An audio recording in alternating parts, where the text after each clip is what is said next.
It was just a photo of two sisters, but it hid a dark secret. The photograph appeared ordinary at first glance.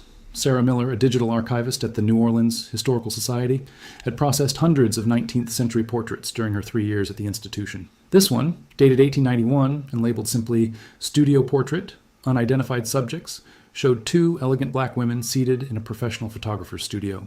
It was a Tuesday morning in February 2024, and Sarah was digitizing materials from a recently donated private collection. The estate of a deceased photography collector had bequeathed over 2,000 images spanning 1850 to 1920, and Sarah's task was to scan, catalog, and research each one.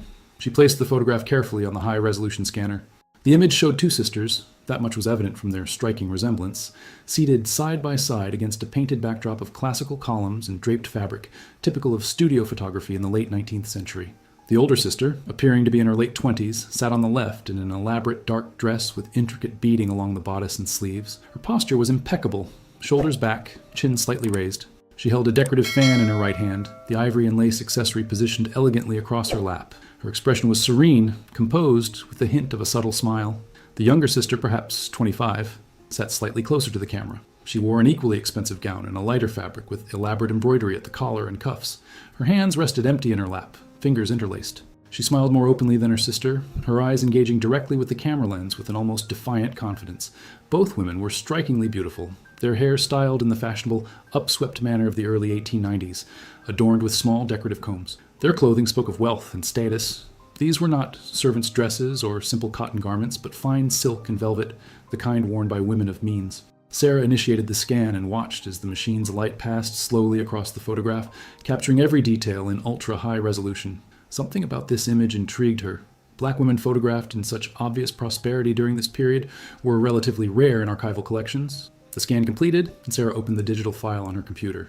She zoomed in slowly, examining the studio backdrop, the furniture, the women's clothing, and jewelry. Then her eyes settled on their hands and her breath caught in her throat. Sarah leaned closer to her monitor, adjusting the brightness and contrast of the digitized image. Modern scanning technology could reveal details invisible to the naked eye in original photographs, and what she was seeing made her stomach tighten with unease. The older sister's left hand, the one not holding the fan, rested in her lap. At first glance it appeared normal but magnified. The truth was horrifying. At least 3 fingers bent at unnatural angles, clearly broken and healed incorrectly. The knuckles were swollen and misshapen, the kind of deformity that came from repeated severe trauma. The pinky finger curved inward at an impossible angle, permanently frozen in a position that suggested it had been shattered and never properly set. Sarah's hands trembled slightly as she shifted focus to the younger sister's hands. They were interlaced in her lap in what seemed like a demure, ladylike pose. But when Sarah increased the magnification, she saw the dark, circular marks around both wrists, deep scarring that formed complete rings, the unmistakable signature of prolonged restraint by shackles or rope. The scars were old, but prominent, the kind that never fully faded, that marked the skin permanently. She zoomed out and examined their faces more carefully. Now that she knew to look for signs of trauma, she saw more. The older sister had a small scar above her left eyebrow, barely visible but there. The younger sister's left earlobe appeared slightly torn, as if an earring had been violently ripped out at some point. But what disturbed Sarah most was the contradiction these details created. These women sat in expensive silk dresses that would have cost more than most people earned in months. They posed in a professional photography studio, which charged premium rates. They smiled with confidence and poise, yet their bodies carried unmistakable evidence of brutal, sustained violence. Sarah sat back in her chair, her mind racing through possibilities. The post-Civil War South was a complicated, often brutal place for Black Americans. Slavery had ended officially in 1865, but systems of oppression had immediately replaced it. Convict leasing, debt peonage, sharecropping arrangements that functioned as bondage. Black women were especially vulnerable to exploitation and violence. But this photograph suggested something more complex than simple victimhood. These sisters had somehow acquired significant money. They had chosen to document themselves in this specific way. Formally dressed, professionally photographed, Young-Ju Lai preserved. There was intentionality here, purpose, something Sarah couldn't yet understand. She checked the donation records again. The photograph had come from the estate of Howard Clemens, a photography collector who had died at 93. His collection note simply read, "Purchased at estate sale, New Orleans, 1978. Origin unknown." Sarah made a decision. This photograph deserved investigation. Whatever story these two sisters carried needed to be uncovered. She created a dedicated research folder, saved the high-resolution scan, and began what would become the most consuming investigation of her career. Sarah spent the next week unable to focus on anything except the photograph. She contacted Dr. Marcus Thibodeau, a retired professor of Louisiana history who specialized in 19th century photography. She emailed him the image, asking if he could identify the studio based on the backdrop and furniture style. His response came within hours. The backdrop and furniture are consistent with the Devereaux studio on Royal Street, which operated from 1885 to 1897. Jean-Baptiste Devereaux was one of the few photographers in New Orleans who regularly accepted black clients, though his services were expensive, far beyond what most black families could afford. This information deepened the mystery. How did two black women with visible signs of severe abuse afford such an expensive portrait session? Sarah submitted a research request to the New Orleans Public Library for any surviving Devereaux studio records. The library responded a week later. The studio ledgers had survived, though incompletely, covering 1888 to 1895. Sarah drove to the library immediately, her anticipation building. The ledgers were bound in cracked leather, the pages yellowed and fragile. She handled them with archival gloves, turning each page carefully, scanning entries for black female clients in 1891. Most entries were straightforward: names, dates, portrait types, payments. Then, on a page dated August 15th, 1891, she found it. 2 Negro women, sisters, full portrait sitting, payment in advance, cash, $12, no names provided per client's request. Subjects insisted on formal attire, brought-own garments. Photographer noted subjects were unusually composed and specific about positioning and framing. $12 was an enormous sum in 1891, equivalent to several weeks' wages for most workers. The sisters had paid in cash, insisted on anonymity, brought expensive clothing, and directed their own portrait session. Everything about this suggested planning, resources, and purpose. Sarah photographed the ledger page with her phone and continued searching. She found no other entries matching this description, no follow-up appointments, nothing to indicate the sisters had ever returned. She turned her attention to hospital records next. Injuries as severe as those visible in the photograph would likely have required medical attention. She began searching through digitized records from Charity Hospital, which treated black patients in the 1880s and 1890s. The records were fragmentary and frustratingly vague. Black patients were often recorded by first name only, with minimal detail. But Sarah persisted, reading through hundreds of admission logs. On her 4th day, she found something. A ledger from April 1889 contained this entry: Negro woman, approximately 23 years, severe injuries to left hand, multiple fractures, appears deliberately inflicted. Patient refused to provide name or circumstances. Treatment provided, patient left against medical advice. 2 months later, June 1889. Negro woman, approximately 21 years, deep lacerations and scarring around both wrists, consistent with prolonged restraint. Patient extremely reticent. Wounds cleaned and dressed. The ages matched. The injuries matched. The timeline was right. Sarah felt certainty growing. These hospital records documented the same women. 2 years before the photograph was taken, Sarah expanded her search, looking for patterns in the hospital records. What she discovered disturbed her profoundly. Between 1885 and 1892, Charity Hospital treated at least 17 black women between ages 15 and 30 with injuries doctors described as deliberately inflicted or consistent with punishment. The injuries followed patterns: broken fingers and hands, burn scars, deep lacerations on backs, and most commonly, scarring around wrists and ankles from prolonged restraint. None of these women had provided full names. Most left against medical advice, often within hours of treatment. Sarah cross-referenced this with historical context she knew from her academic training. The period from 1877 to 1900 was dark in Louisiana history. Reconstruction had ended, federal troops had withdrawn, and white supremacist Democrats had regained control. Black Americans found themselves systematically resubjugated through violence, discriminatory laws, and peonage, debt bondage that functioned identically to slavery. She began searching for documented peonage cases in Louisiana during this period. She found congressional testimonies from the early 1900s, newspaper articles from northern publications, court records of rare prosecutions. One case caught her attention. In 1893, federal agents investigated a wealthy New Orleans family named Lavigne. The family owned a sugar plantation upriver and a townhouse in the French Quarter.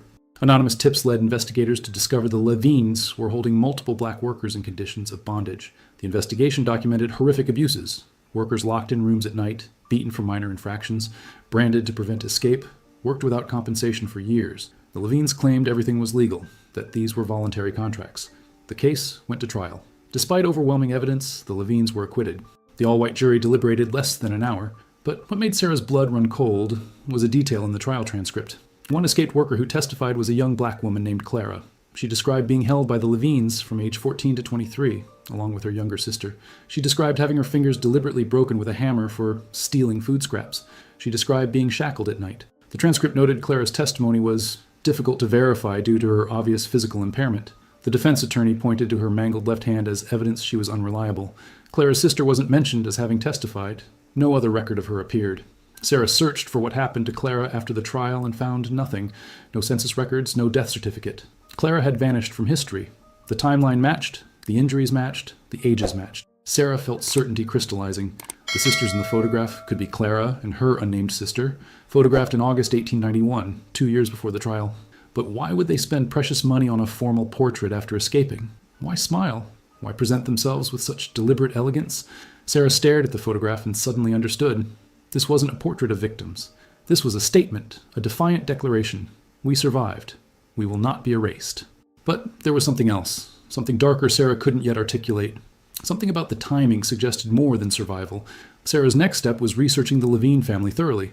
The Louisiana State Archives held extensive records on prominent families, and the Levines were certainly prominent. They had been sugar plantation owners since before the Civil War, had owned over 200 enslaved people, and emerged from the war with wealth intact. The family patriarch during the 1880s and 1890s was Auguste Lavigne, born in 1831, who had inherited the plantation and New Orleans townhouse from his father. He had married Marguerite Thibault in 1855. They had 3 children, Henri, Louis, and Celeste. Sarah found property records, tax documents, and social notices in old newspapers. The Levines were described as pillars of the community, generous benefactors, exemplars of Southern grace. Auguste served on charitable boards. Marguerite was noted for elegant parties and arts patronage. Reading these descriptions while knowing what the family had actually done, holding people in bondage, torturing them, made Sarah feel physically ill. This was how power protected itself, she thought, through respectability, through social status. She searched for death records, curious when Auguste and Marguerite had died. What she found shocked her completely. Auguste Lavigne died September 3rd, 1891, less than 3 weeks after the photograph was taken. Cause of death, acute poisoning, cause undetermined. He was 60. Marguerite Lavigne died September 7th, 1891, 4 days after her husband. Cause of death, sudden illness, complications from poisoning. She was 57. Sarah sat motionless, staring at the screen. Both dead within 4 days, both from poisoning, both within weeks of the photograph. This could not be coincidence. The Times-Picayune had covered the story extensively. Articles described the deaths as tragic and mysterious. Auguste had fallen ill after dinner on September 2nd, suffering severe abdominal pain, vomiting, and convulsions. He died the following morning. Marguerite, who nursed him during his final hours, began showing identical symptoms on September 5th and died 2 days later. The family physician, Dr. Edmond Rousseau, stated the symptoms were consistent with poisoning, possibly from contaminated food or accidental exposure. Police investigated briefly, but found no evidence of foul play. The conclusion: accidental poisoning, perhaps through spoiled food.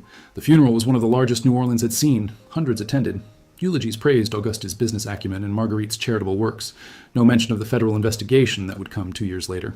Sarah pulled up the photograph again, zooming in on the sisters' faces. They had posed mid-August, 1891.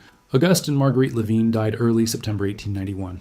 The sisters smiled with a confidence that now seemed to carry entirely different meaning. She returned to Clara's 1893 trial testimony, reading more carefully. Clara described the Levine townhouse layout in detail: rooms where workers were held, the kitchen where they prepared family meals, locked doors, and barred windows.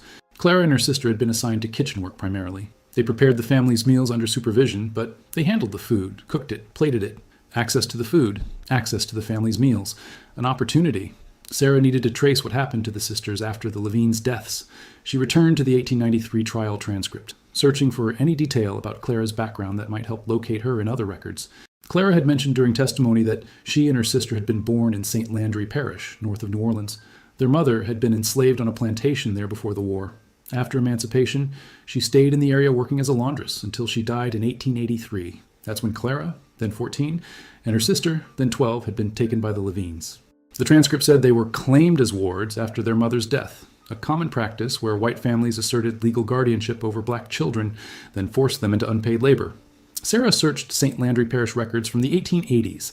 She found a death certificate for a woman named Rose, listed as Negro laundress. Died March 1883, age approximately 38. Cause of death: consumption, tuberculosis. The record noted she left 2 minor daughters, but listed no names. Sarah then searched for any guardianship records from 1883 involving the Levine family. She found it. A document dated April 1883, stating that Auguste Lavigne had assumed guardianship of 2 Negro orphans, female, ages approximately 12 and 14, from St. Landry Parish. The document claimed this was an act of charity, providing the children with shelter, sustenance, and moral instruction in exchange for light household duties. The language was benevolent, the reality was bondage. These girls had been trapped for 8 years, from 1883 to 1891, subjected to violence and exploitation with no legal recourse. But they had escaped. Somehow, between the Levines' deaths in September 1891 and Clara's testimony in 1893, the sisters had gotten free. And 3 weeks before those deaths, they had sat for an expensive formal portrait, dressed in silk, smiling. Sarah searched for any police reports or investigations from September 1891 related to the Levine household. She found nothing about missing workers or escaped servants. The Levine children, Henri, Louis, and Celeste, all adults by then, had apparently not reported anyone missing. Perhaps they hadn't realized the sisters were gone until after the funerals. Perhaps they had been too consumed with grief and shock. Or perhaps they had suspected something and chosen to remain silent, unwilling to draw attention to their family's illegal activities. Sarah found one more crucial document, a property inventory from the Levine estate, dated October 1891, 1 month after both deaths. The townhouse was being prepared for sale. The inventory listed furniture, artwork, silverware, linens, every item of value. At the bottom of the list, almost as an afterthought, note, household staff departed without notice following Madame Levine's passing, unable to recover wages owed or obtain forwarding information. Household staff, not wards, not servants, just a bureaucratic note about departed workers, as if they had simply quit rather than escaped from bondage. No investigation, no search, just a notation in an estate document. The sisters had vanished completely, and Sarah suspected they had done so deliberately, carefully, leaving no trail that could lead back to them. She stared at the photograph again. This portrait wasn't just documentation or defiance. This was insurance. This was evidence. If anyone ever questioned what had happened to Auguste and Marguerite Levine, if anyone ever traced the deaths back to 2 escaped black women, this photograph would testify to their suffering, would show their broken hands and scarred wrists, would demonstrate exactly why they might have wanted revenge. Sarah needed to understand how the Levines had been poisoned. The newspaper accounts had been vague, mentioning only acute poisoning and contaminated food. She searched for more detailed medical records from September 1891. Dr. Edmond Rousseau, the Levine family physician, had written a report for the coroner. Sarah found it archived with the Orleans Parish death records. The report described Auguste's symptoms in clinical detail: severe gastric distress, violent vomiting, intense abdominal cramping, convulsions, rapid pulse, dilated pupils, followed by circulatory collapse and death approximately 14 hours after symptom onset. Marguerite's symptoms had been identical, though her death took slightly longer, approximately 36 hours from onset to death. Dr. Rousseau had noted symptoms consistent with ingestion of toxic alkaloid, possibly from plant source. Could be accidental consumption of poisonous vegetation or deliberate administration. No definitive determination possible without chemical analysis of stomach contents, which family declined. Sarah researched toxic alkaloids available in Louisiana in 1891. Several plants fit the symptom profile: oleander, jimsonweed, belladonna. All grew wild in Louisiana. All could be processed into lethal poisons by someone with knowledge. But the most likely candidate was something even more accessible: arsenic. Arsenic was widely available in 1891, sold openly in pharmacies and general stores as rat poison, insecticide, and even as a medicine. It was cheap, easy to obtain, and its symptoms matched what Dr. Rousseau had described. Small doses of arsenic administered over time would accumulate in the body, causing chronic illness. A larger acute dose would cause exactly what Auguste experienced: violent gastric symptoms, convulsions, death within hours. And arsenic could be easily hidden in food. It was tasteless in small amounts, especially when mixed into strongly flavored dishes. Sarah thought about Clara's testimony. She and her sister had prepared the Levine family's meals. They had access to the kitchen, to the food, to opportunities to add something that wouldn't be noticed until too late. But proving this, 133 years later, was impossible. There were no forensic records detailed enough, no surviving physical evidence, no witnesses. What Sarah could establish was motive, means, and opportunity. The sisters had motive. 8 years of brutal captivity and torture. They had means, access to poison and to the family's food. They had opportunity, unsupervised time in the kitchen preparing meals, and they had escaped immediately after, vanishing so completely that even the Levine children couldn't locate them. Sarah found one more piece of evidence. In a letter written by Celeste Levine to her brother Henri in October 1891, preserved in the family papers, Celeste wrote, "I cannot stop thinking about father and mother's final days. The doctor says it was likely spoiled meat or contaminated water, but I have my doubts. The household girls disappeared so quickly after mother's funeral. Perhaps they knew something. Perhaps they feared illness themselves. Or perhaps... But I cannot write such thoughts. They are too horrible to contemplate."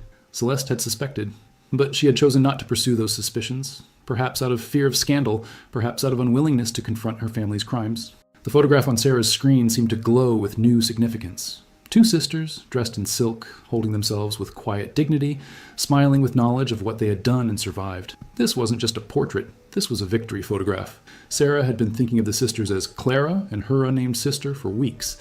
But Clara was a name given in testimony, possibly not even accurate. Sarah wanted to know their real names, the names their mother had given them, the names they called each other. She returned to St. Landry Parish records, searching more carefully around 1883 when their mother, Rose, had died. She found church records from a small Baptist congregation that served the black community.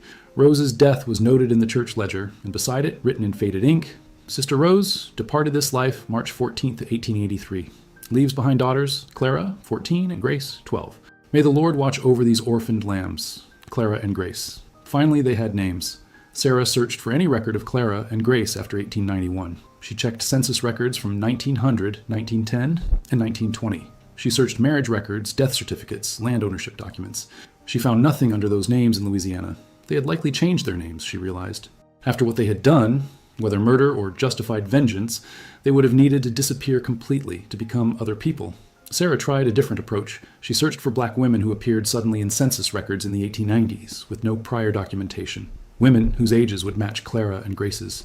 It was like searching for ghosts. There were thousands of possibilities. And without photographs to compare, no way to confirm identities, then Sarah remembered something.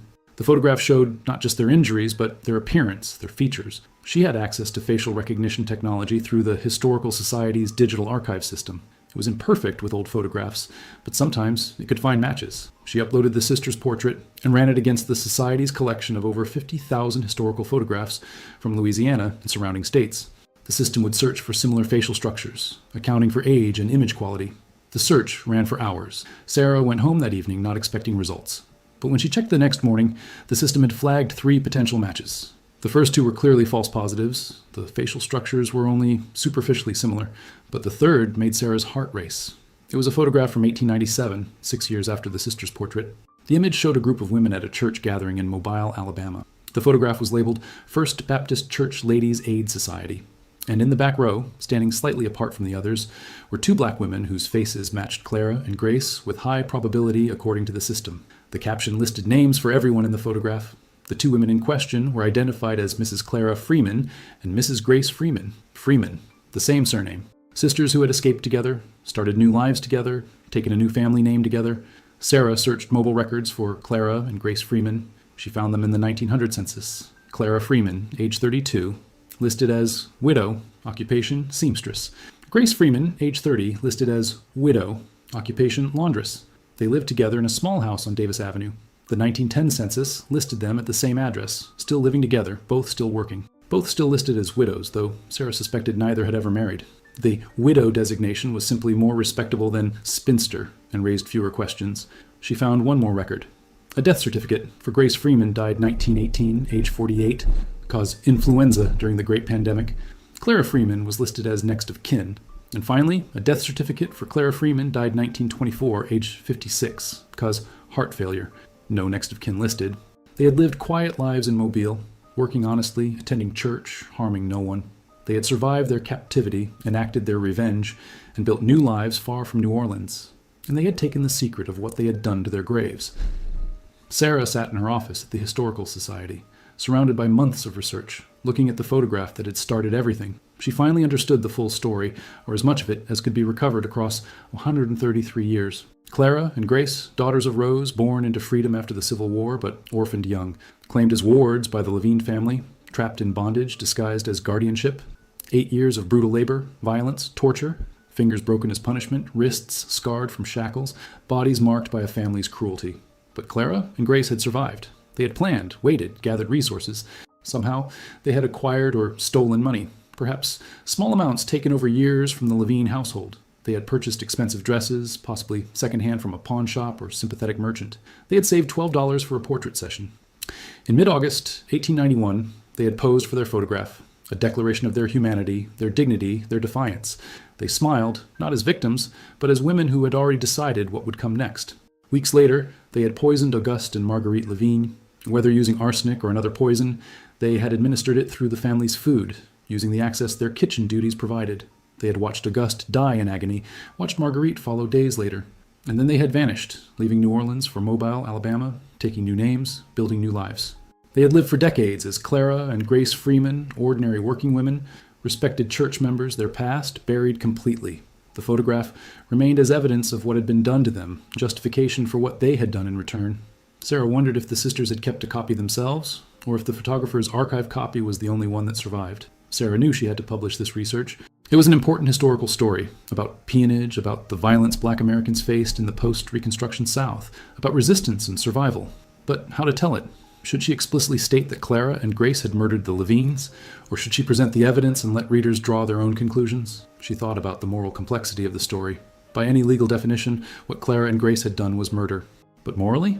After 8 years of torture, after being held illegally, after having no legal recourse in a system designed to oppress them, Sarah decided to present the facts honestly and completely, including the evidence that strongly suggested Clara and Grace had poisoned their captors.